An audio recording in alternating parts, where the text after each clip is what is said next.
Hello everyone. In this tutorial, we will show you how to manage your subscription in DocuSign.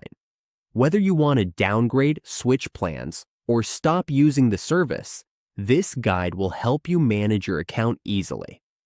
Let's get started. On your DocuSign dashboard, we go to the Admin section, which you can find at the top of the page. Click this option. Once on the Admin page, we go to Account. Under Account, we click Plan and Billing.